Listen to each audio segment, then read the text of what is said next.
This episode of Audio Airstrike is sponsored by Yosho, more than just an event space, but also a safe haven for creative culture.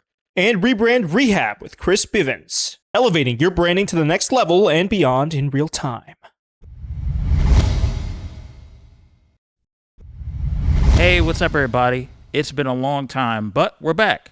Welcome to another edition of Audio Airstrike. I'm your host, Everett Hall-McNeill, and with me, I have an esteemed guest and a good friend of mine. He worked 10 years at Paramount. He's a brand influencer and somebody that can cultivate your brand to the next level. He also is an author of one of the most important books, probably, of this current generation. That's Don't Be a Broke Influencer. Ladies and gentlemen, the one, the only, the incomparable Chris Bivins. I appreciate you. I appreciate you, man. Incomparable. That's a big word to be using. Also, still struggling to understand what it means. But I wrote a book. That didn't mean that I have a great vocabulary. I'm excited about being here. I know it's been a long time coming to kind of make this happen, but I love this. I mean, not to go off course with so much, but moments like this are great because you're someone I work with. Like we have a friendship and a working relationship, and I think that's such a beautiful space. I'm at my big age of 38. The grays are popping. I'm debating on whether or not I want to. I was gonna say bleach these. That's the wrong direction. I want to color these or not. When I was back in the day, I went through my whole Odell Beckham phase with the blonde hair and stuff. So. I met you when you had braids. Yeah, and I had braids. I've been through some phases with hair. I blame my mom for that. You got good hair. Thank you. Thank you. I mean, I don't know. Anyways, thanks. I accept it. I received that. But yeah, man, I'm happy to be here because programs like this matter, especially locally. And so thank you for your service to the community. We appreciate you. Yeah, absolutely. It's, it's one of those things that I look at it and I'm looking how we met. So to kind of get the backstory on, hey, how did you two guys met? Y'all are different in so many different ways, but we're a lot alike. So I met you on Clubhouse. Yes. You had a room. Oh, yes, that's right. The Clubhouse days were crazy. Great time. But I met you there, and you were just kind of giving people free game. You and a couple other people were giving people free game on what to watch out for in the industry, what to look out for and stuff of that nature. And you did it pretty much trying to build connection. I saw how intentional you were and stuff of that nature. And you gave me, at the time, nobody knew who I was in the room. You gave an unknown a chance to speak and ask questions and go from there. And ever since, from that moment on, I respected it heavy. So I started popping up more and more.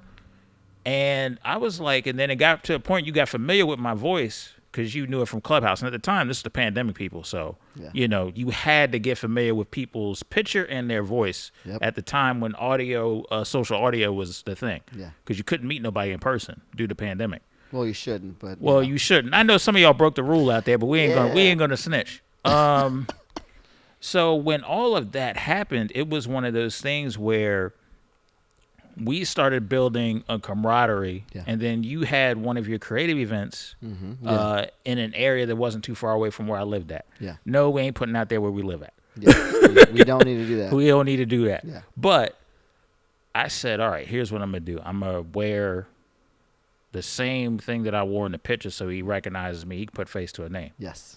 And you knew exactly what I was doing. I knew who it was. That moment is so cool because it's kind of like, so I'm big into peacocking. It's a thing, right? So that's a term where it's more or less like you wear something to stand out. But what you did was, so as you might know or not know, Clubhouse again is very much was only your voice and a profile picture, and then beyond that, hopefully you had a decent bio and you would put your Instagram. Your Instagram was pretty much your ID card, right? So that we know that you are a real person and not a robot.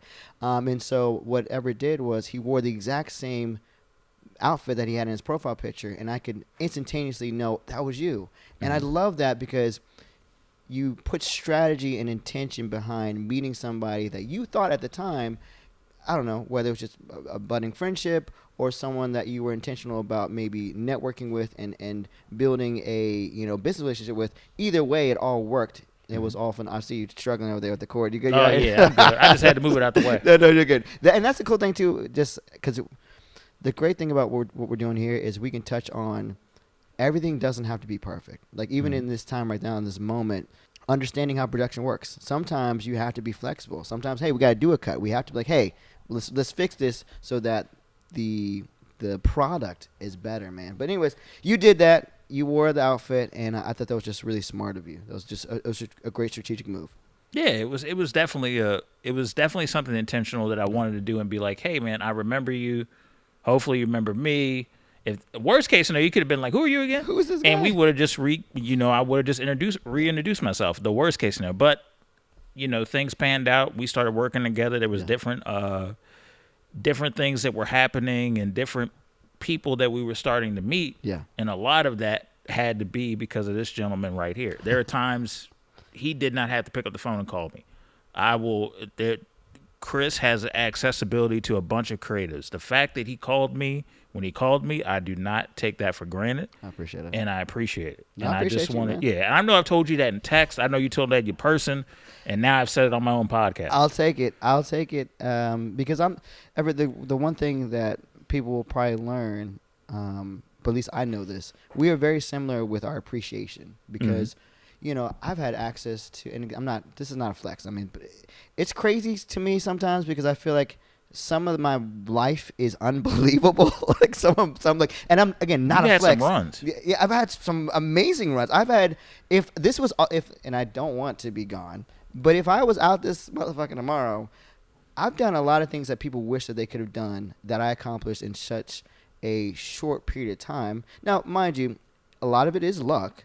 But a lot of it was also I was prepared. I had a great family. My mom and my dad gave me everything that I could ask for and more, and all the things I didn't ask for, and prepared me to be able to be this person that I'm here today, And so I've just been really blessed. That's the best way to put it. And so you are right. I have access to the creators, and then I have access to the creator makers, and the access to the financial capital to be doing things, right? And having all three of those moments is it makes it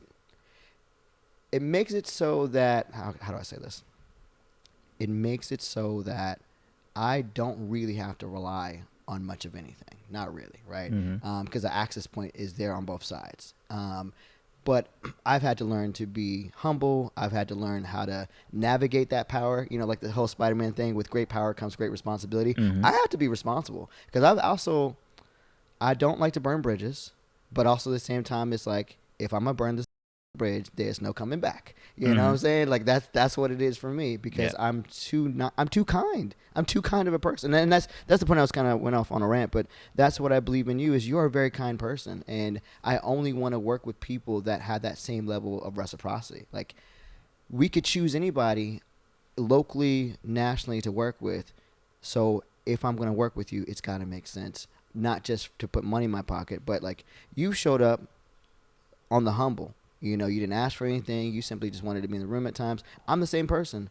I've done so much free work, dog. It's insanity to me. But if I didn't do that free work, I wouldn't have gotten in that room. I wouldn't have got that moment to talk to blah, blah, blah.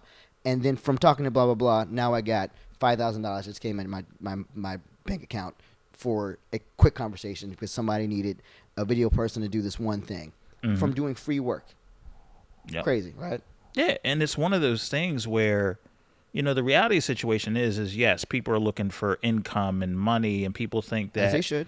being attached to a celebrity brings that. But no, there has to be cultivated relationships and trust. Yes. And moving together as a unit when it's needed. Yes. In order to get where you want to get to as far as a brand, as far as where to go financially, where to go nationally, whether to even go overseas and go internationally. It takes a team. Nobody, if you look at any celebrity or public figure or any influencer, they have a team behind them. Any of the good ones. Absolutely. Any of the good ones. Anybody that is, you hear their name and security just lets them in. The security is not letting them in just because they got a certain amount of followers. They have a team that has cultivated a brand that is going to print money.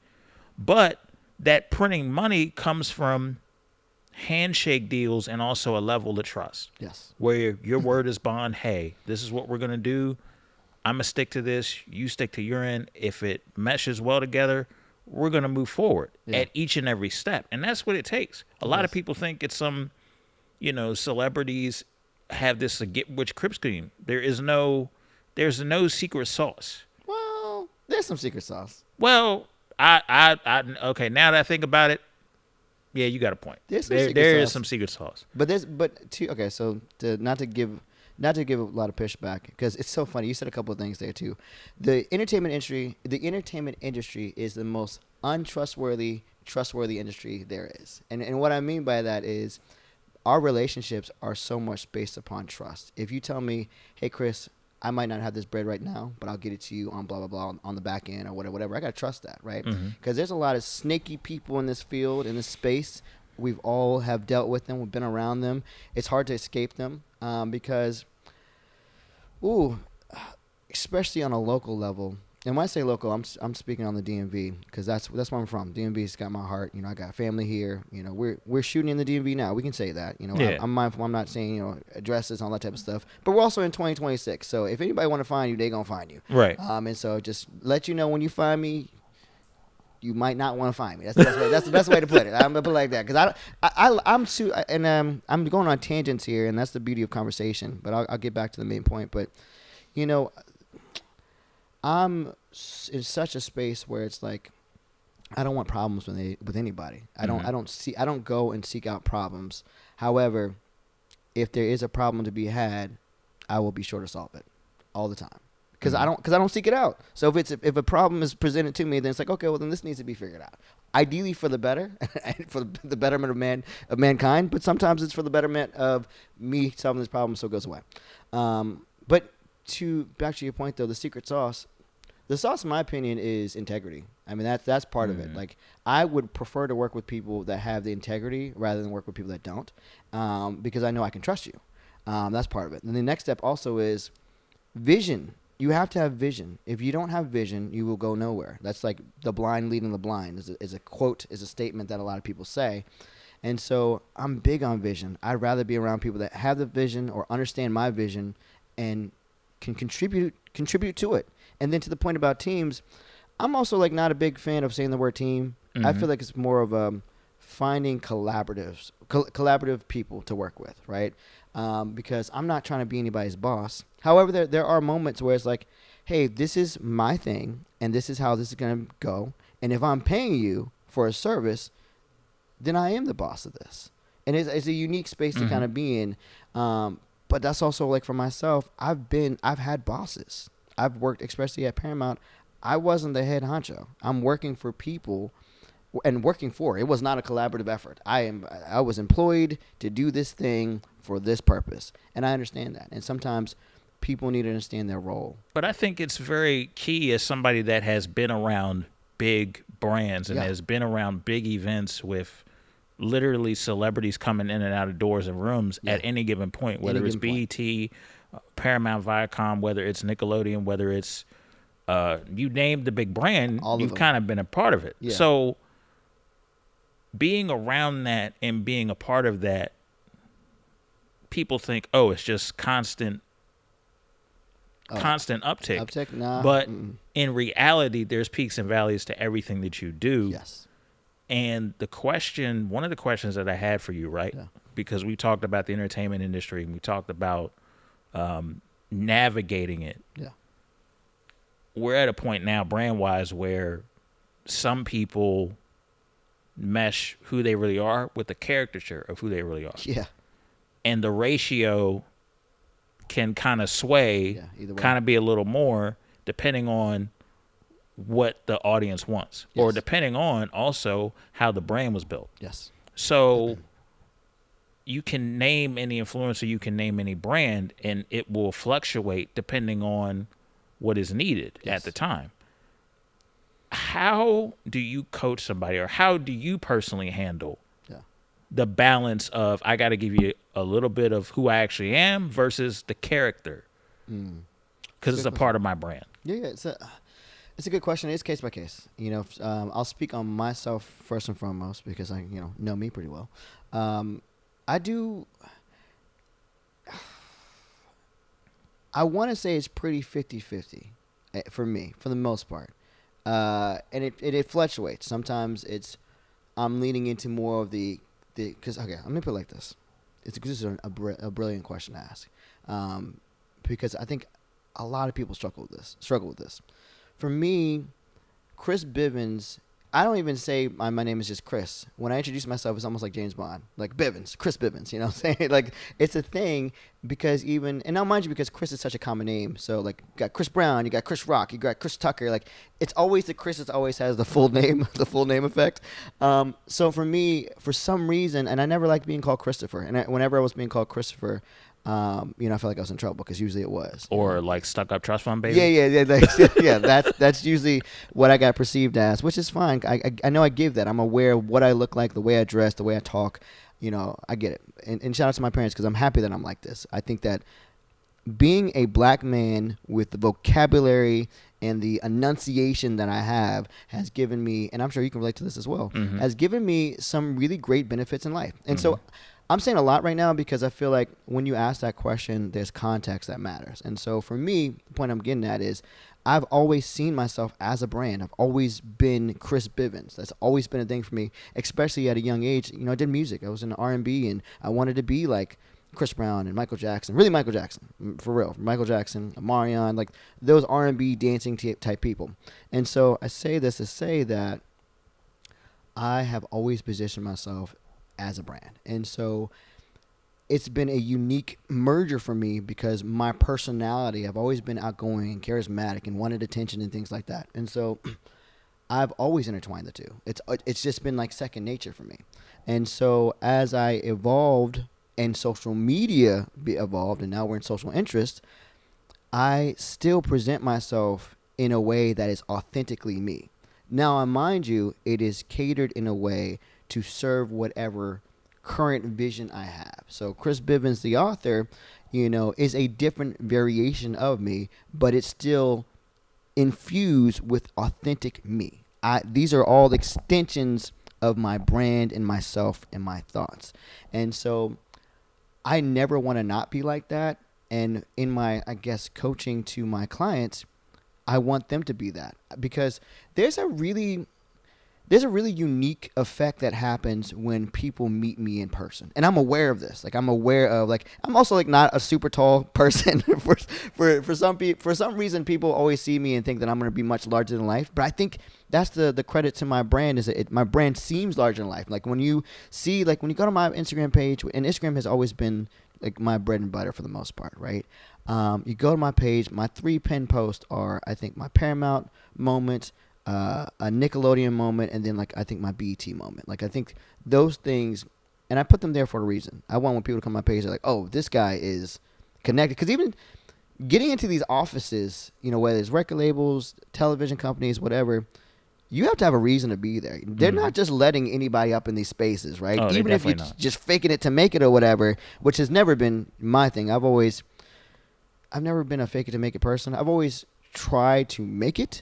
So even if it's not at the best level that it should be at, it's still authentically me at what I can do at the time, whether I'm shooting on an iPhone or shooting on an Ari, whatever that might be, or Blackmagic, wherever the end camera is for this week. And so it's my content is very me. I think there's a level of production that kind of has to happen, and I've always been a fan of quality because even like this podcast, I wouldn't be on this podcast if I didn't think that it'd be of quality. I've got so many people ask me for my time, and a lot of my time you have to pay for. I do consultation sessions as a ongoing thing. It feels like almost like a career path within itself. But the point I'm really trying to get at, because I can talk for days, the point I'm getting at is it's very much 50-50.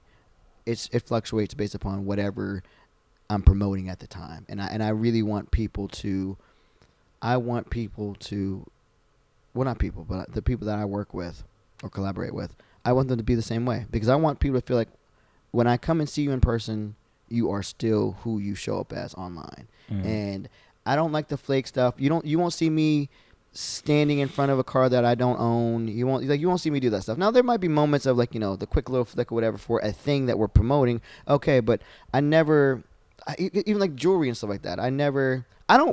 Fun fact, I never wear real diamonds. I will probably never wear real diamonds. It will never be a thing for me.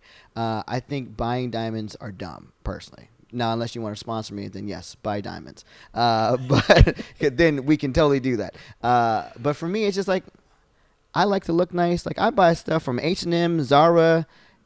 I'll find stuff on Amazon. Like, it's never been that for me. It's like, I've always, like, and I've been authentic about that. Like, I will wear stuff to look nice. And again, I'm going on my tangent here, but I'll wear stuff to look nice. But it's like, I don't have to have the name brand stuff. I don't have to have real diamonds. If it looks nice, it looks nice. And now I get the meaning behind real diamonds and real gold and stuff. I get that, but I don't know how long I'm gonna be here on this planet. You know, I don't know how long I'm gonna be here. And what I prefer over the glitz and glam is real connections, real conversation. Like, I love this. I love to just talk, and hopefully this is documented, and my kids can hear my thought process and it resonate with them in a way that didn't resonate with them necessarily as me just talking to them directly. Because I think sometimes what I love about podcasts is you get to listen to people's thought process, and it's almost like you're a fly on the wall hearing how people really think. Because I talk to myself all the time. I love talking to myself. I love me. I'm a big manifester, and a lot of that comes from just having internal conversations. I have a podcast with myself every day in the car. And I'm ranting. I'm like, you gotta stop me. You gotta tell me to shut up. There's a reason why I let you go, and it's because there's always a gem somewhere that I feel like somebody can take away from it and be like, oh, yeah, like this makes sense now. Yeah. Like this is understandable now. Yeah. Because, and this is just a side note, every Chris that I've met except for maybe 2, all dress well. All got swag. We love that for the Chris community. The Chris community. Chris's know how to dress. Most of y'all. About 2 of y'all, not sure. Maybe but not the so rest much. of y'all, yeah, y'all good. Thank you. Y'all sharp dressers. One of the things that I always admire is you're one of the people that has the accessibility, and you don't have a problem opening up the curtain, but also letting the person know, hey, these are the type of people that are behind this curtain, and this is what you need to watch out for. Yeah. Oh, yeah. Oh, And man. you willingly do it. You could have been like, here's the curtain. It's all on you. Do not call me. Good luck. Good luck with that one. Yeah. But you take it a step further because you're one of the few people in the industry that, yes, you want to see people's dreams come true, but you care about the way they handle it once they're at that threshold. Yeah. Yeah. Yeah. So before they get to that portal, you're warning them like, hey, stay away from this, stay away from that. That door, stay away from, go over here. Yeah. I've always been like that, and I think because I have great parents, my mom and dad, that's the coaching that they gave me and my brothers. Is like, hey, so here's the situation, all right? This is what you're getting yourself into, to mentally prepare you. Because I feel like so often, especially, like, you need that. You need that kind of fatherly, motherly kind of thing in the industry, especially a lot of us didn't have people that were in that space. Now, mind you, my mom was in the entertainment space, so I had at a great level, in my opinion, and so I had a great coach at the beginning process of my career. But I've seen a lot of my peers don't have that. They didn't have, like, because their parents were doing, like, not to say the entertainment industry isn't real jobs, but sometimes it's like mind blowing the jobs that people have. But when I think real jobs, I'm thinking, maybe you're a teacher, you're a doctor, you're a, even a bus driver, like this regular kind of standard jobs that just kind of always been a thing for most of us, right? The entertainment space is such a unique space because also it's always evolving, right? And it's always about what's hot now, what have you done for me lately, all that type of stuff. So I've always had that nurturing kind of thing because I feel like it builds the best relationships and it builds trust, right? It's like Chris told me, like, I should probably, and I never really try to warn people about people per se. That's never really something that I try to do because I feel like everyone has their own unique experiences and you're meeting people kind of where they are at that time. Mm-hmm. There are people that probably really don't like me and probably well-deserved. And then there's people that really love and adore me. I've got both sides of it because I've shown up as both sides. I'm the hero in stories and I am the villain in other stories. And I accept both versions of me because, fun fact, the villain side of me, everyone has one. But for me, I don't try to bring that out. I don't try to be bad to people. I don't try to badmouth people. I try to be real. I'm like, hey, what you did, that was kind of fucked up. and I hope that you're accountable for it. Hey, I did something that was kind of fucked up. I got to take accountability for it. Like, accountability, I know it scares a lot of people when you say that word, but I've become a whole lot more accountable with my actions, because you need to be. But anyways, back to your point. We also have experienced a situation with, and I'm not going to go too far on this because I want to be respectful. I'm always trying to be respectful. Yeah, absolutely. But I'm going to give y'all some game. We were working with a specific streaming platform that I don't think that we were handled the way that we should have been, for lack of better words, right? Yeah. And we went into the situation with open minds because it was a great situation. It was great. Had it panned out the way that I think we both would have liked, it would have been a great moment for us. A great run. It was short-lived, but that's back to the point too of like, I didn't know what I was getting myself into. I just saw this opportunity because it had a couple of people attached to it, and one really specific person attached to it that I'm still a fan of. Like, if you know, you know. So again, I never want to, because we're in a unique time where I'm not trying to defame people. I'm not trying to slander. Like, I'm not trying to do any of that type of stuff. But this is my lived journey, and I also didn't go through it alone. We went through this two competent men went through this experience, and both had the same feeling about what was happening in real time. Mm-hmm. And so I know I'm not delusional in that, because we both were like, this is not working out the way that it should. We both have worked at corporate spaces and things like that. And so, and I'm gonna say this though, it was really just one person. It was really just one person that kind of got in the way of what would have been a successful venture for the collective. And that sucks. That sucks. And what's crazy is I did have somebody kind of let me know, hey, Chris, you might want to be mindful of getting in this situation. And so I love that. Shout out to Warren. I love that because I did listen, but I also was like, sometimes the opportunity is bigger than the warning. Sometimes you got to take that risk.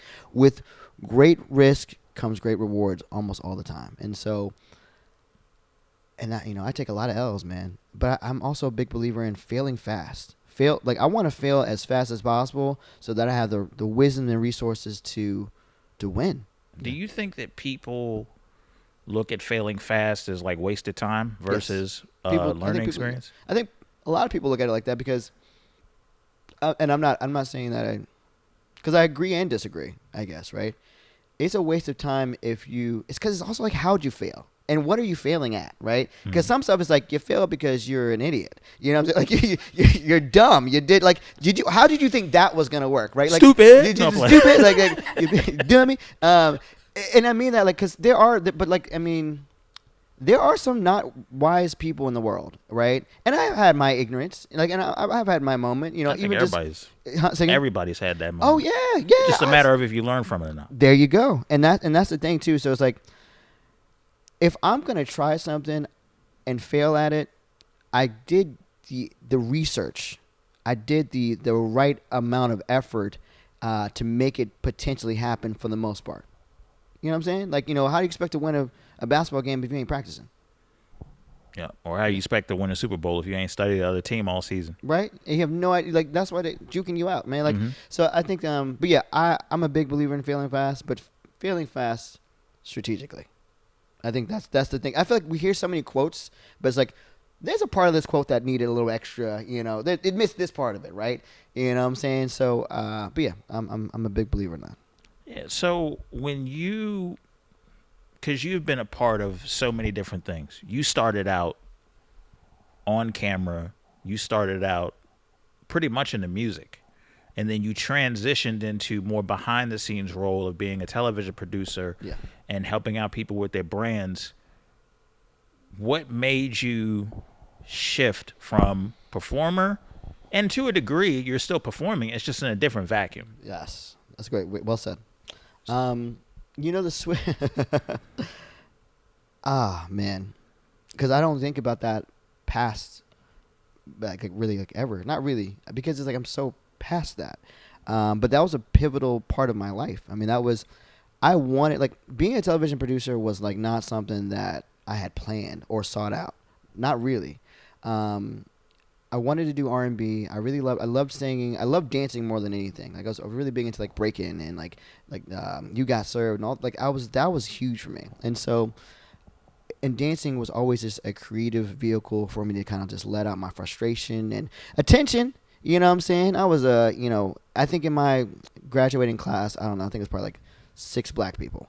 It was a small number. That's small. Very small number, But again, I'm not saying that as like a crutch. I'm not saying that I'm just saying like context matters. And so for me, dancing also gave me attention. It was great for the girls. I've always liked women. To not make that sound weird, but like I've always liked the attention and the gaze of women. I've always loved that, right? For whatever reason, I don't know what that is for me, but it's just like I like being around women.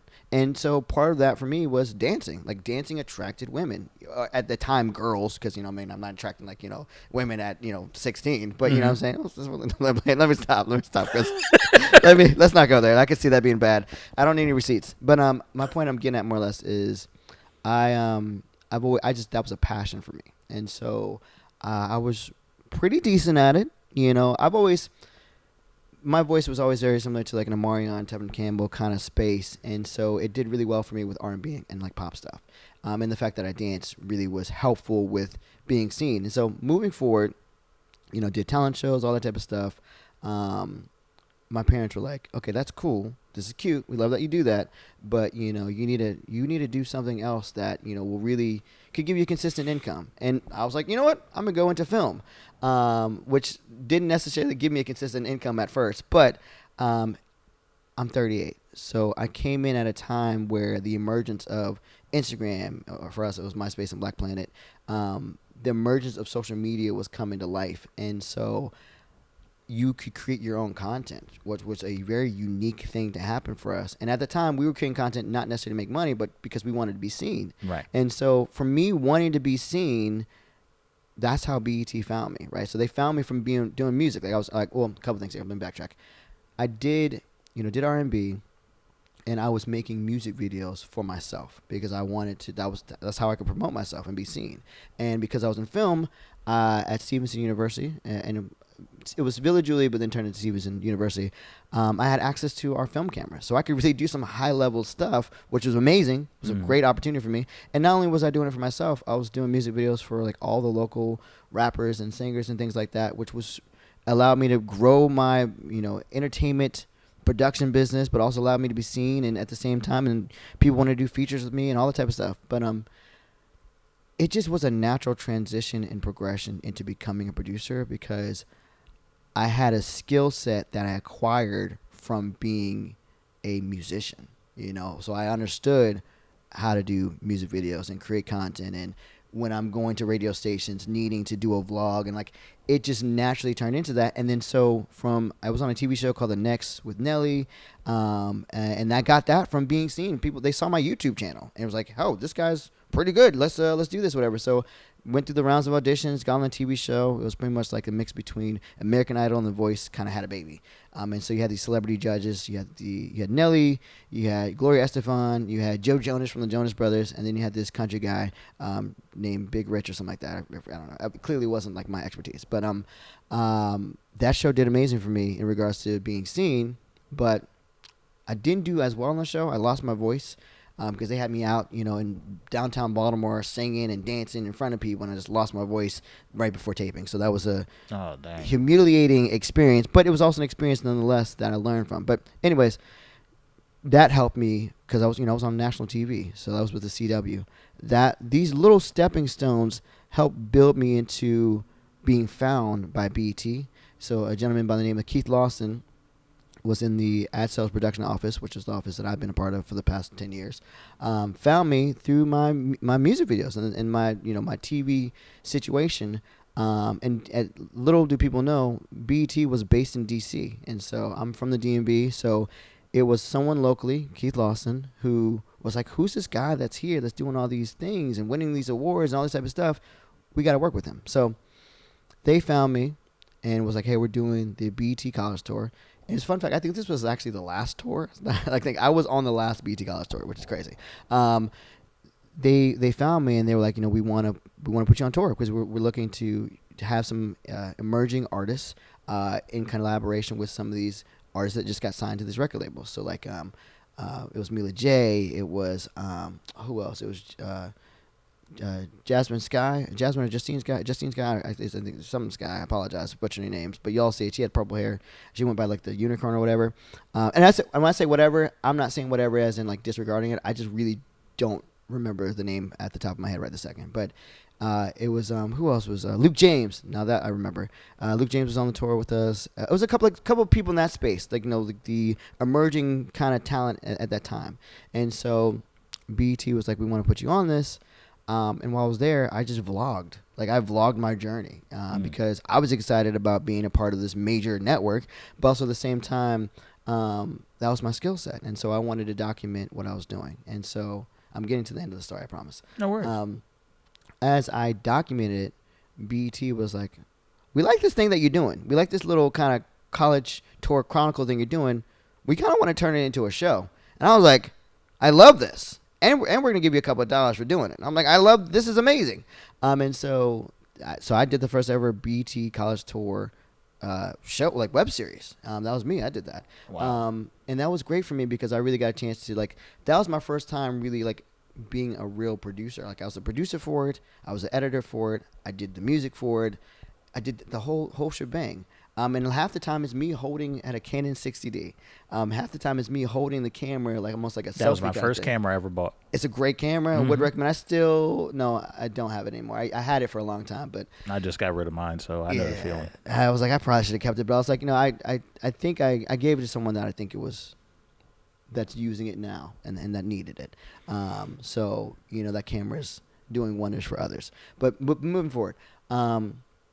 So yeah, that was my first time being a producer, and it was kind of from happenstance. But I had the skill set that made that possible.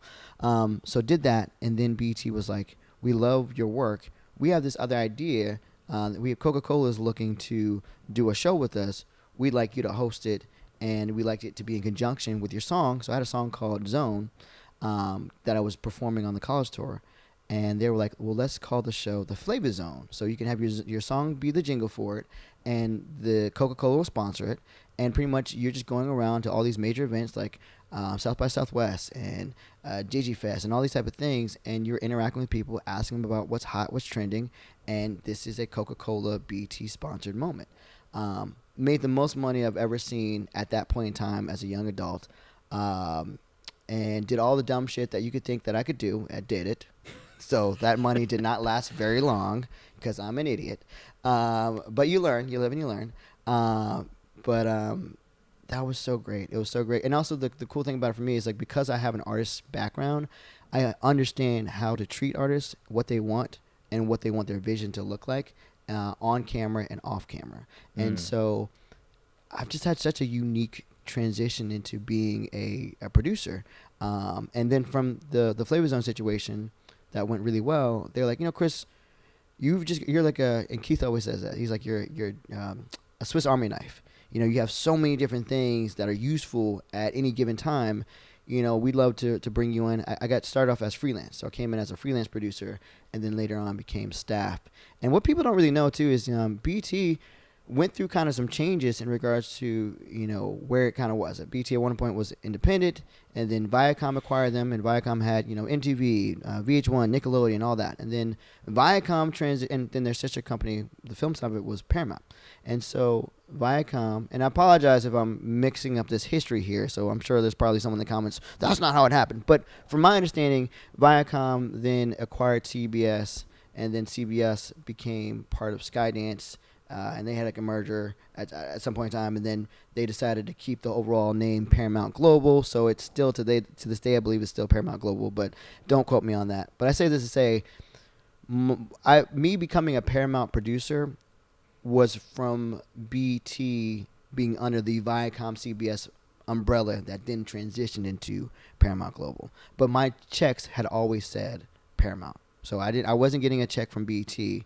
Or what have you. It was either Viacom, CBS, or Paramount. Like that's where my checks were coming in. Not to put myself on Front Street, but that's what it was. And so I always like to. I never try to confuse people with like, how am I a Paramount producer and all that type of stuff. That's how that worked out. And again, my checks always say Paramount. What has the shift been like in terms of producing content from 10 years ago to now? Okay, that's okay. So the shift for me in my perspective is who's the content for, and where is the content being distributed, right? Like those are the kind of the major things I think again, and if I'm not answering your question correctly, you're right on the money. Okay. Yeah. And so I think for me, that's why I did a book on this kind of, it's like, there was an emergence of content creators that are not traditionally doing linear content. And I keep saying content because that's kind of, it's all this, like a movie is content, a podcast is content, all this stuff is content, right? And so there has been a shift in that, I guess, that paradigm, if you will, right? Because linear was king. And it still is king. It's just now has more competition. And so for me, there's been a shift in more personal content, in my opinion. It's more like, hey, you are a content creator, an influencer, whatever term people want to use, and I'm more interested in what your story is, what the way that you are promoting yourself and your ideas, whether it's skits, podcasts, or whatever. People have shifted into more of that because we as a people have more control of that. We don't need to have a major platform to get our ideas and our visions and our movies. Like, there was a whole DSLR, like you said, we both had 60D. I remember those days. The DSLR craze was crazy. Everybody and their mama could do a music video, could shoot short films, and Canon, shout out to them. You remember when the Canon 7D came out and everybody was crying? Everybody was not crying, but like crying tears of joy. Tears of joy. That it was like, oh, it's the next upgrade from the 60D. I got to get one. And I was like, let me just stick to my 60D. Because at the time I was so broke, it was like, I need to stick to what I got. Yeah, no, the emergence of the DSLR wave was just a beautiful moment in time because it made it feel like I could do a movie at minimal cost. Mm-hmm. Now, mind you, audio has always been the struggle for the DSLR kind of phase. So you had to always kind of figure that out. But I say this to say that, yeah, man, I've enjoyed. I love living on this planet during this time period because I feel like I got a chance to experience both sides. The analog days, the DVDs, the cassettes, the CD players, and then the streaming side of things. Seeing that emergence kind of happen because we're also seeing some of those physical things are coming back. Some people are doing vinyl and some people have VHS tapes and they because people want to. I think people also still want to own not only the content but own their things that they enjoy. Mm-hmm. You know what I'm saying? And so we're kind of seeing like, hey, because there's a lot of movies that are no longer available. Whether it's because they're only available overseas or they're not on streaming platforms or what have you. And so being able to have because I like Moonwalker, like the Michael Jackson Moonwalker. I don't know where that is. Maybe it's somewhere probably now because the movie's out. But I still to this day have the Moonwalker VHS. Still got that. Nice. Yeah. Honestly, you could probably use that as like interior decoration. Facts. You probably could use that as interior decoration and go from there, honestly. Yeah. Quick thing. I wanted to get your thoughts on the Michael Jackson biopic because I recently watched it and I'm gonna be honest with y'all, in not a bad way. This was probably the best way of humanizing Michael Jackson and letting people see the human behind the legend. The legend. And make no mistake about it, this dude is a legend and the greatest of all time. All y'all having these greatest of all time conversations, it starts with Michael and everybody else. I know there's some Beatles fans out there and Prince and James Brown. I respect what they've done. Yes. I might catch flack for saying this from Prince fans. However, Mike is the undisputed GOAT. And in terms of musicianship, it's close, but Mike's just got it. But one of the things that I loved about it, they humanized Michael. And for the family to kind of be producers on it and to kind of rally around and be like, hey, let's tell this story this way. What made me trust it even more Antoine Fuqua, who did Training Day, was a part of it as well. He's the person that directed Great director, yeah. So you have a solid director, producers that were not only aware of Mike's life, but were part of his life. Literally, yeah.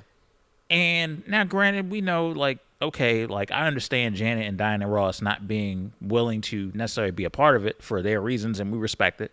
However, they did just such a great job of humanizing Mike, but also giving you a great antagonist in terms of Joe. Yeah. And the level of depth between disagreements between father and son. These are two legends. Michael's the bigger legend, obviously. Clearly, yeah. But these are two people that have changed the music industry as we know it in terms of sounds, in terms of influence. Your Chris Browns, your Ushers, your Neos, your Omarions, all of them are influenced by what Michael Jackson has done. The children of Michael. Right. Yeah. Literally. Like, if there was a legacy tour that MJ was going to go on, like if he had continued This Is It tour and was like, hey, you know what? I'm going to have Chris Brown, Usher, Neo be my background dancers. It would make sense. It would be fire. It'd be acceptable. Right. And they would accept it. Right. Because, okay, so to go on this tangent, which I like, okay, so a couple things here. I am a huge Michael Jackson fan. I am so blown that I never got to experience a live Michael Jackson concert or event. Same. I'm so blown on that. That's the only that him and Dave Chappelle are like those are my goats. And so for me, a couple of things here, right? So I have right currently as of today, I haven't seen the movie yet. I haven't seen the movie yet. I ain't gonna spoil nothing. No, I haven't seen the movie yet. We know what happens in his life. We live like because okay. So here's the thing for me is like I got to experience Michael Jackson as a fan.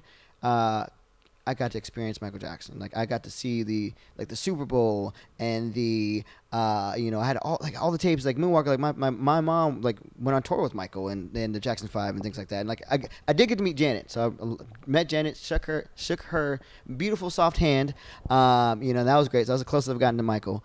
But I say this to say that I will see the movie. I wasn't really like pressed to see it. Now I did go to the the Broadway show. That was excellent. That was great. But the movie for me right now, just right now, is the American Dream movie was great, and I felt like that was a really great moment of like kind of what the story kind of was in regards to like the beginning stages of stuff. And I feel like though I am going to see the movie, I don't have to see the movie. And what I mean by that is like my view of Michael, like though I think Jafar is doing a great job from all that I've seen and I think his effort of becoming his uncle is great. I'd rather see the real Michael. I'd rather just watch the Thriller music videos. I'd rather just watch that stuff because that was Michael. Like that, I got to emulate that person. And so I think maybe for me, my interest would be more or less taking my son to see the movie. I think that might be a thing. But other than that, like, I'm good off of it. Yeah. I mean, I get where you're coming from. I will say this for just so you have an Jafar is probably the best person, the best actor that I've seen get Michael down pat, even to the point, because there's one scene and you kind of, I'm not going to spoil it. Yeah. You see kind of Mike in a very boss like moment. And he's sitting there, Jafar is sitting there, and I almost thought when Michael. he said certain things, I was like, that's Michael speaking through him. Wow. Like, he's sitting there as MJ, but the second he says certain things and there's certain mannerisms, it's like, yo, his uncle is literally like speaking through him. I can believe that. I think again, I have not met Jafar yet, but he seems like a really likable person. He seems down to earth. He seems like it. I mean, and even if that's just coaching, and so he has that Michael pleasantness.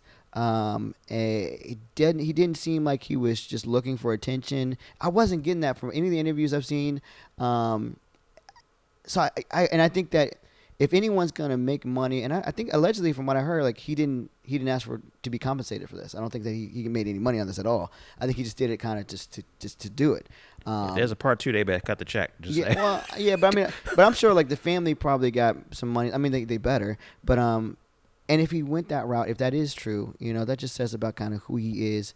But my point I'm getting at more or less is, if anybody should play Michael Jackson, it should be somebody that was either his direct descendant or a family member. And I think they did a great job with doing that. And the Jacksons are a legacy. I mean, like Michael is a global legendary superstar, but everybody else is also an honorable mention as well. You know what I'm saying? Like Janet Jackson is also a global superstar. If you're talking about women musicians, artists, whatever, Janet's in the conversation. Yeah, She's absolutely. in the conversation. Yeah. And then if you talk about dynamic groups, the Jacksons are in the conversation, if not the conversation. If we're talking about most famous families in the world, you have to put the Jacksons on that list. Literally. Unless we're talking about the Rockefellers, but that's a whole different situation. But like, yeah, right. the Jacksons are a music dynasty, an entertainment dynasty. I mean, the only other ones I would bring into conversation like the Wayans, I think, are a dynasty.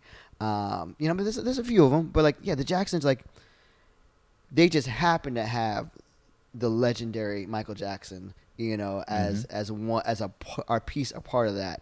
And Michael's career, in my opinion, you know, it came from that family. I mean, it clearly came from that family. You know, the Jacksons, him as Little Michael, that began he was a successful kid. He was a successful, phenomenal kid that turned into a legendary man. Mm-hmm. Wild. I don't think we'll ever see anything like that ever again. Not like that, because especially too, like, social media didn't exist. That wasn't a thing. And so they added to the mystique more. Yeah, exactly. And then it added to almost kind of like this mysteriousness, like this man has magic literally in his hand. Literally. And also what social media does is it kind of takes that away from celebrities now. It does. It's like, you know, now if I see you, it's like I'm not as starstruck. It's like I feel like I'm familiar with you because I see your content. Right. This is a great point here. Mm-hmm. The mystique is kind of gone because it's demystified to a little bit, right? And people, when they see me, they feel like, because I meet people all the time that they think they're my friend, which is cool in moments. Like, I respect it, I appreciate it, but then the problem with that is, like, I don't know you. I don't know you, right? So you've consumed my content and you feel like I'm a likable person and all those things, which I love, right? And I can understand it because I feel like Will Smith. I feel like we'd be best friends. Like, I've seen all like his stuff. I feel like, oh, that's like the homie. Like, you don't know me, right? I don't have currently at this time.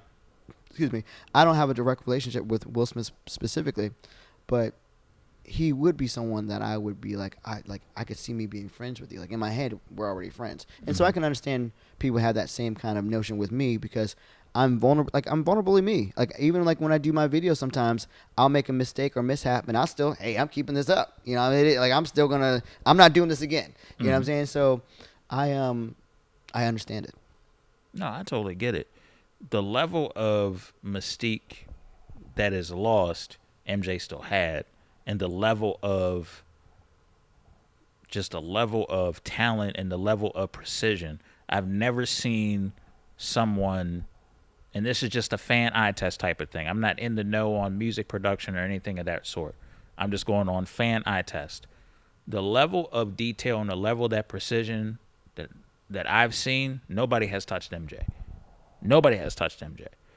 And when you think about the people that were around him that kind of had that similar iron sharpens iron, Berry Gordy, Quincy Jones, these are the music giants that everybody looks up to from way back when, and now they are both a part of Michael's legacy. It just added to the lore and the legend of Michael. But this movie, I'm telling you right now, is up to you. I'm gonna watch it. I just wasn't in a rush to watch it. Yeah, I got you. But when you get the chance, I think everybody should take a look and watch this movie because they did it the right way. I'm not gonna give nothing away, but everything down from performances to the behind the scenes of what happened in the home, Looks the stuff part. of that nature. It is, everybody did a fantastic job, and everybody should be proud of it. So I definitely recommend for everybody to go see Michael. No, I'm definitely gonna watch it. I'm gonna take my kid to see it, because I think it's probably good. I'm sure it's feel like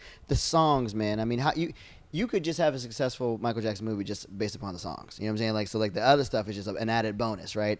Because even with Michael, with a lot of his music videos, they were like mini movies. But the music the music still to this day is still played and can compete with the top 100 hits of its time right now. Now, mind you, obviously music changed and the way that it's produced and the sounds that are used and all that type of stuff and all that. But yeah, man, Michael is undefeated. That's the best way to put it. Yeah, that is absolutely the best way to put it. One thing that I wanted to talk to you about is you're a best-selling author. Okay, I love that. We have your book here, Don't Be a Broke Influencer. Yep. By the one on Chris Bivins. I like the Monopoly. Thank you. Yeah, allegedly. It's allegedly inspired by that. Well, they looking at me like, oh, he took our logo? Not at all. Sue him. No, it's inspired. It's inspired by that. We have no direct connection to Hasbro or anything like that. But yeah, it's games have always been something that, like, my dad's really big into like board games, and so I felt like life is a lot like that, right? Especially as an influencer or aspiring influencer, you were dealt the cards that you have, right? And you have to figure out how to capitalize on that every step of the way. And as you're going through the board, you're starting to take up different properties or what have you, and you have to be wise with what you keep, what you let go, and how you move forward, and be aware you're not the only player. That's some bars right there. Yeah, that's definitely a bar. That's definitely a bar. Yeah. What would you say to an influencer that either... So there's two different types of influencers. There are the ones that have been in it for a while, and they are looking to pivot and try to keep pace of what is going on today. And then you have the influencer that is unknown. Like, there's been some things that he's gotten to look at, but nothing really has come to fruition yet. Yeah. What would you recommend both people on those side of the spectrums? Yeah. I mean, so are you an influencer if you're unknown, right? But that's because even the word, like, we have watered down the word influencer so much. And even, like, again, the title of my book is meant to be playful because, and I'm never trying to discredit people, but it's like, what are you influencing? For me, as a 38-year-old man, when I think about what's influencing me, Michael Jackson, that's a person that's influenced the culture. And so all these people are taking the title of influencer or what have you, but it's like, you have an affiliate link and that's it. You know what I'm saying? Like, what are you really influencing here, right? Are you doing political change? Are you, what are you doing that's really affecting culture or even local culture, at mass scale? So anyways, to the first influencer that you mentioned, your question was more or less like, what do I recommend them do to, like, maintain being that, or is that what you're asking? Yeah, it's kind of like they reached a certain level where they've made money off being an influencer, and now it's like they're seeing like kind of the tide. Yeah, it's kind of like a stagnation a little bit, and like they feel like the tide needs to. I got to go up on a different level a little bit. Okay, so I usually charge for this, but off the bat, I'll give you a couple of things here, right? Because we're having a candid conversation. Sometimes you might have peaked, and sometimes you can't. I mean, not to say you can't, because that's not necessarily appropriate. But I'm a big believer in sometimes you have to either reinvent yourself, or you have to create a new vehicle that allows others to contribute to what you're doing. And what I mean by that is, okay, maybe you were a successful R&B artist or a successful, I don't know, athlete or whatever. Do a podcast now. Do use your celebrity influence, because you probably have connections or brands or people that want to talk to you or that are willing to talk to you, and now you make this thing like this is a perfect example of and quick little shameless plug, because I'm doing this thing called Rehab. Sometimes people just need to figure out what is the next thing that I can create that might not necessarily be directly completely tied to my brand, but my brand can have a moment within this thing. And so for people like that, I'm always like, what can we create? What can we do? Because maybe your brand has had its run in this space, right? Maybe you have tapped out for whatever reason. So that's usually like the key space that I go to is what can we create? Now for the influencer or the emerging aspiring influencer, if you will, I love working with them because I feel like the sky's the limit. The fact that they're not as known allows us, I think, to be even more creative at times because it's like they get to kind of try things out. Now, mind you, the limitation with them a lot of times is they don't really have the money. They don't really have the capital to really experiment with so much.